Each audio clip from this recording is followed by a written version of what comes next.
دامینیک تورتو، شما در اینجا محکوم شدید به 25 سال حبس در زندان فوق امنیتی لامپاک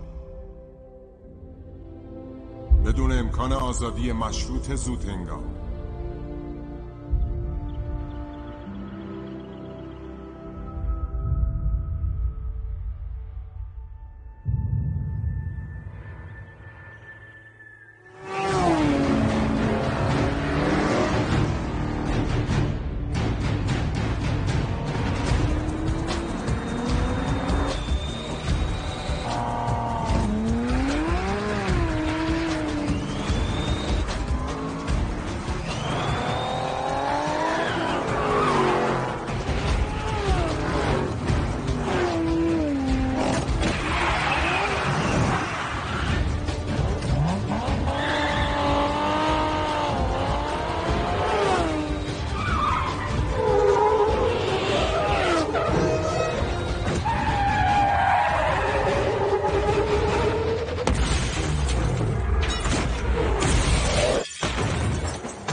همتا مووی تقدیم می کند.